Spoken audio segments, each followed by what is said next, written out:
Halo, selamat pagi dan salam sejahtera kepada semua murid tahun 5. Baiklah, hari ini kita akan masuk tajuk baru dalam matematik tahun 5. Oke. Dan ya, tajuknya ialah membundar membor, ya.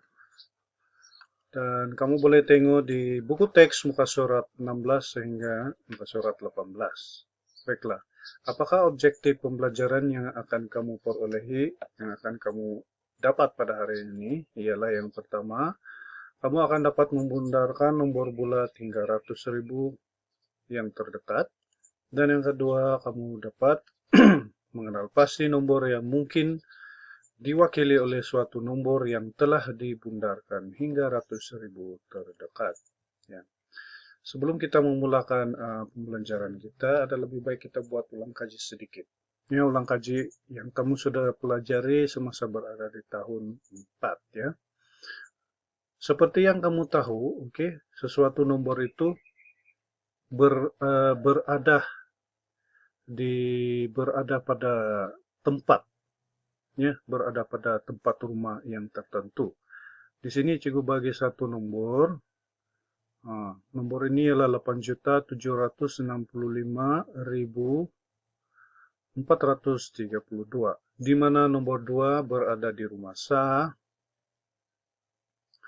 3 berada di rumah Puluh, 4 berada di rumah Ratus, 5 berada di rumah Ribu, 6 berada di rumah Puluh Ribu, 7 berada di Ratus Ribu, dan 8 berada di rumah Juta. Jadi, apabila kamu diminta, ya, ditanya apakah nilai tempat bagi digit 2 di dalam nomor ini. Jadi kamu akan katakan 2 nilai tempat bagi 2 ialah 2 Sa. Oke. Dan katakanlah cikgu kamu tanya, apakah nilai tempat bagi digit 7 pada nomor ini? Jadi kamu akan katakan nilai tempat bagi digit 7 di dalam nomor ini ialah 700.000. Oke. Jadi demikian juga pada nomor-nomor yang lain. Masing-masing mempunyai nilai tempat tersendiri mengikut di mana nomor itu berada. Jadi ini kita katakan sebagai nilai tempat. Nilai tempat seperti yang kamu nampak di sini, mengikut di mana digit di dalam sesuatu nomor itu berada. Oke, ulang kaji yang kedua.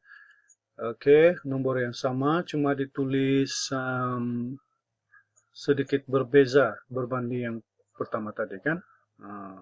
Nomor yang sama 8.765.432, di mana 2 di Sa, jadi kita tulis 2, 3 berada di Puluh, 3 sifar, 4 berada di rumah Ratus, jadi kita tulis 4 sifar-sifar, 5 berada di rumah Ribu, 5 3 sifar, 6 berada di Puluh Ribu, kita tulis 6 4 sifar, 7 berada di rumah Ratus Ribu, kita tulis sebagai 7 5 sifar, dan 8 juta berada di rumah Juta, jadi 8 6 sifar. Jadi ini kita namakan sebagai nilai digit.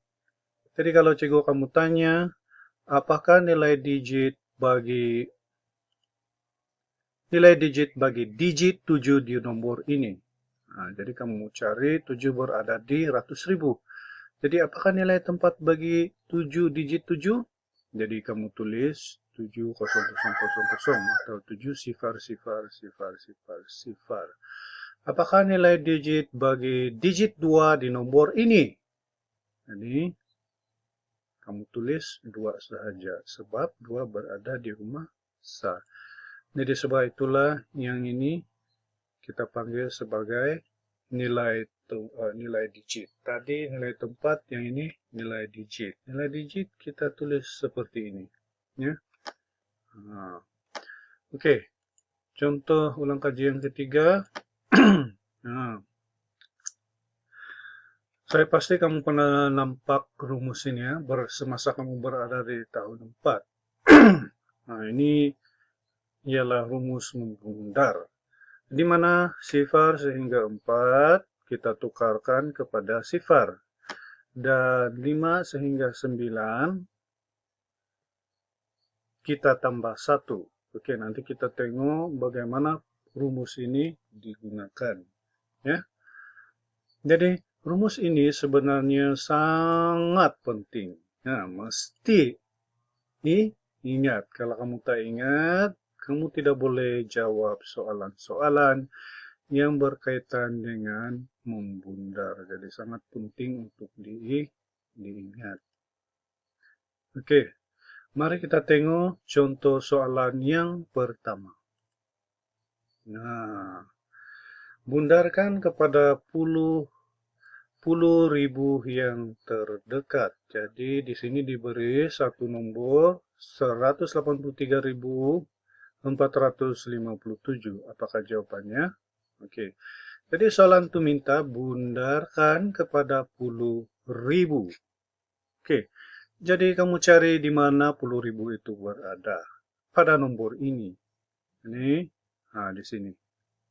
10.000 berada di digit 8. Jadi inilah yang akan dibundar. Sebab soalan minta 10.000. Jadi 10.000 ialah digit 8. Jadi digit 8 ini kita akan bundarkan. Yang akan dibundar. Oke, siapakah yang membundar? Nah, kita tengok nomor ataupun digit sebelumnya, yaitu 3. Jadi 3 ini biasanya kita bulatkan saja, menunjukkan 3 ini, menunjukkan nomor itu akan membundar. Nomor yang dibundar.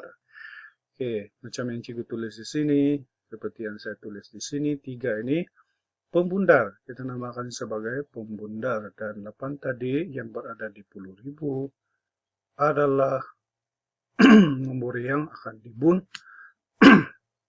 dibundar. Jadi bagaimana kita mau membundar 8 ini? Berdasarkan kepada digit 3. Nah, kita kena rujuk rumus. Apa rumus? Rumus apa yang perlu dirujuk? Nah, rumus yang kita rujuk yang ini tadi yang cikgu bagi tahu tuh kan. Nah, mesti ingat dan sangat penting. Nah, jadi rumus ada di sini. Nah, coba tengok. 0 sehingga 4 kita tukarkan jadi 0. Oleh sebab 3 berada di sini yang cikgu anak panah tunjukkan di sini nih 3. Ya, ada right lagi 3 berada di sini. Jadi kita kena tukarkan 0. Ya, jadi yang di bawah ini tidak payah lihat lagi sebab 3 berada di sini. Oke, kena tukarkan jadi 0. Jadi bila ditulis 3 tadi tukarkan jadi 0. Jadi 8 tidak payah, kita tidak perlu buat apa-apa sebab 3 perlu ditukar jadi 0. Oke, kenapa yang lain jadi 0? Kita kena tulis begini ya. Jadi setelah dibundarkan, oke, 3 berada di 0, tukar jadi 0, maka digit-digit yang sebelumnya pun kita jadikan sifar juga ya. Itu masih diingat. Oke. Nah, inilah jawabannya. Rumus atau formula mesti selalu ingat. Kalau kamu tidak boleh ingat, kalau kamu tidak ingat, kamu tidak boleh jawab soalan. Baik. Oke, contoh ini kamu boleh nampak di dalam buku teks muka surat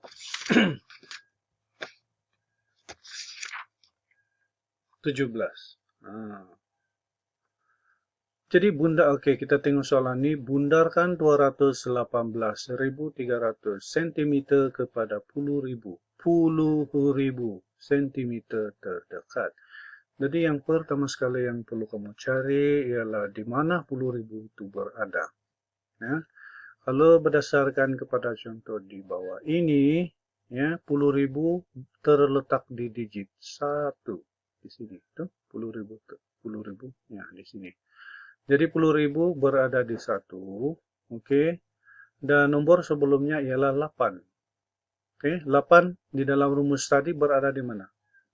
Di bawah sekali itu kan? Nah, di bawah sekali 8 berada di, oke, kita tengok dulu. 8 itu berada di mana? Nah, nih. Ini 8 berada di sini, kena tambah 1. Nah, 8 kena tambah 1. 8, ini yang dibundar, nomor sebelumnya ialah 8. Jadi 8 berada di tambah 1. Jadi kita kena tambah 1 kepada siapa? Kepada nomor yang kita bundar di sini.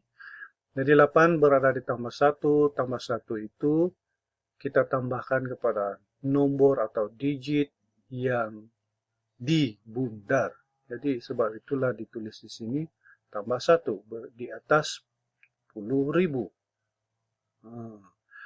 Jadi apabila ditambah dia akan jadi 2, 1 tambah 1 jadi 2, dan nomor-nomor sebelumnya kita tulis saja sifar. Yang lain kita tukarkan jadi sifar. Ya, jadi kamu baca semua yang ada di dalam nota yang ada dalam buku teks itu. Oke, jadi ini nota yang perlu kamu ingat ya. Jadi cikgu sudah sediakan rumus tadi, saya sudah sediakan rumus tadi, 0 sehingga 4 kita tukarkan saja jadi 0.